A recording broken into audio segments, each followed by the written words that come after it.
Okay, so today I'm going to discuss the case of Ruby Frank, who was a YouTube vlogger on the channel 8 Passengers. Okay, so in 2023, she was convicted of aggravated child abuse. Okay, and so the case came to light after her 12-year-old son escaped the home of her business partner, Jody Heidenbrandt, and the kid escaped and pitched to his neighbors and asked him for help. Okay, so whenever he was found, he was severely malnourished and he had a bunch of open wounds on him, and as well as duct tape around his wrists and ankles. Okay, so later they find his 9-year-old sister in a similar condition to him, and so the investigators found that both children were physically restrained as well as deprived from food, and that whenever they were punished, they were extreme and very prolonged. And so to try and get off, I guess, she, or not to get off, but she kept a journal, and she believed that her children were possessed, and that the discipline she did was to try and get rid of possessed spirits from them. Okay, and so in December of that same year, her and her friend plead guilty, and they were both sentenced with 4 consecutive terms of 1 to 15 years in prison. But the final length was determined by the Utah Board of Pardons and Parole.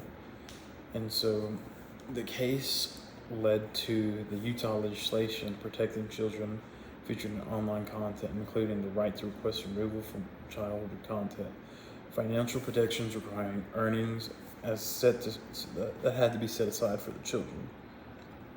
Okay, here's 3 key elements of this case that people can learn from.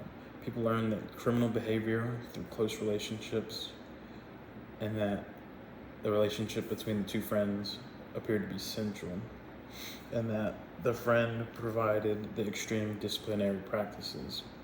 Okay. Also, another thing, social learning.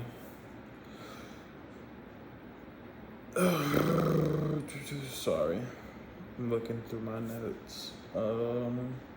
And so this case is also similar to another thing we did in class, the Elizabeth Escalona.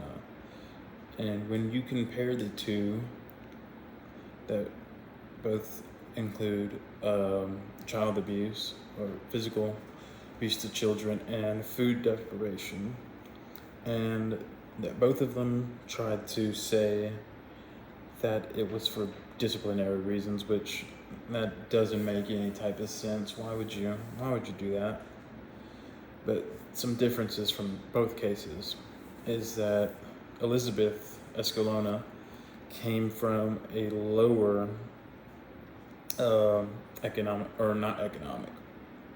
she came from a lower class of people, in that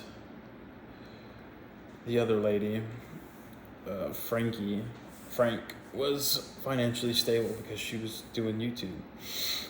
And so another key difference is that Frank had a business partner doing their crimes with her, and that Escalona didn't. She did it all by herself. And so, in conclusion, Frank's case demonstrates how criminal behavior can be learned and reinforced, and that peer associations can normalize extreme actions, and that social isolation and ideological echoes chambers can discomfort moral judgment, and that crime often develops through interaction and reinforcement, as well as environment and relationships shape a person's behavior.